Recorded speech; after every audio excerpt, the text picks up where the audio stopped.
trophies, cheerleading, and a big fat bonus.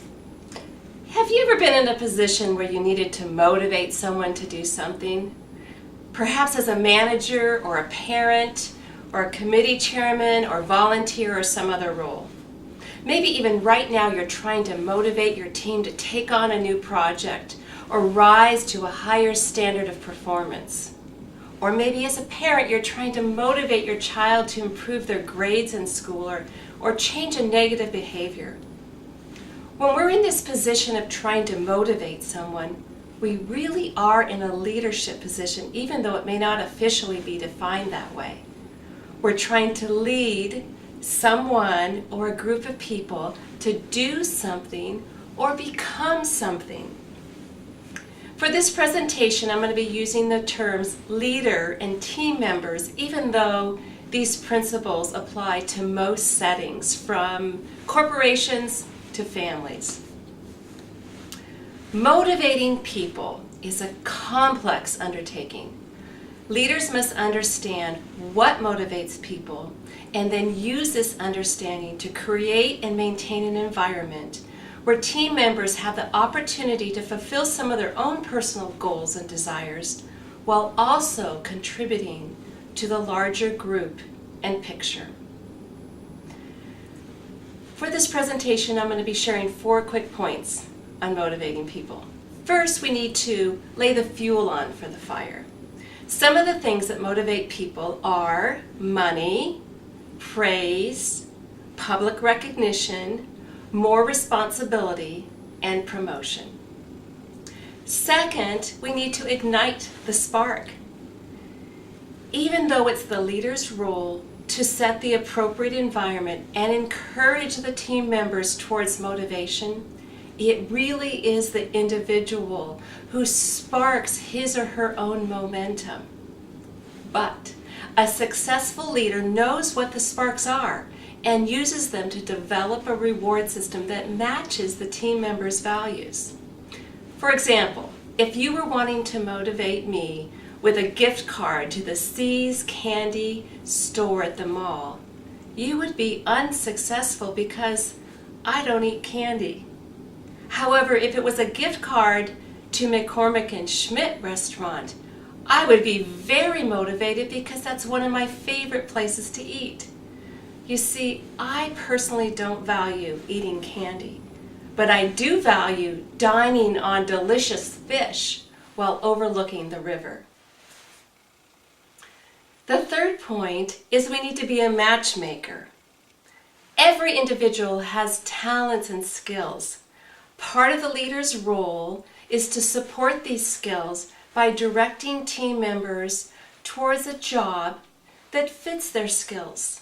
In so doing, they allow their team members to use their natural skills. Fourth, we need to be a cheerleader. We need to encourage people, but in a thoughtful way. We need to encourage and reward as soon as possible after the achievement. This further encourages repetition of the behavior.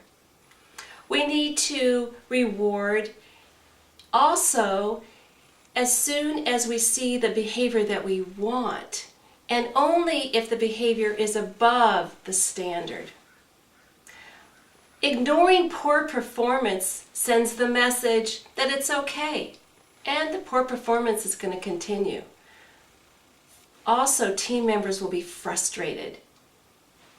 Last, we need to eliminate any obstacles that are preventing the team or team members from performing well.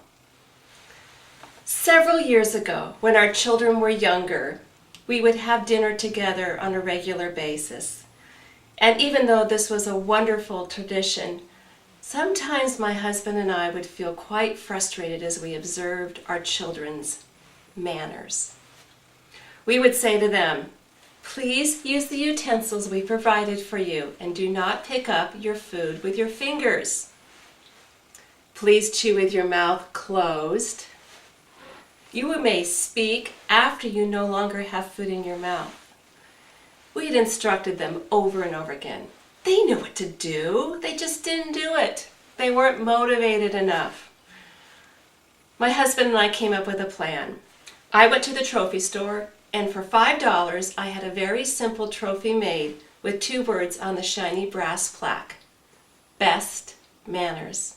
I came home, placed it in the middle of our dinner table, and told our children we would now be giving out an award to the child who had the best manners each evening.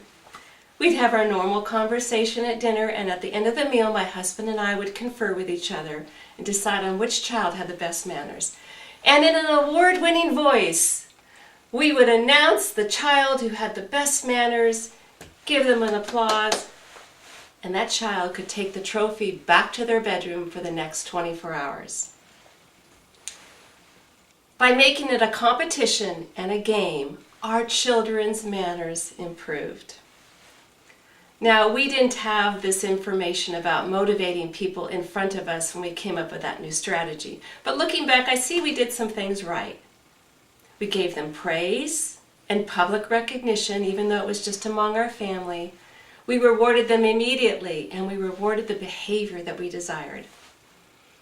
To sum this all up, when a leader understands what inspires their team members to perform well and rewards them appropriately, team members will be committed to the leader's goals and willing to work hard to achieve them.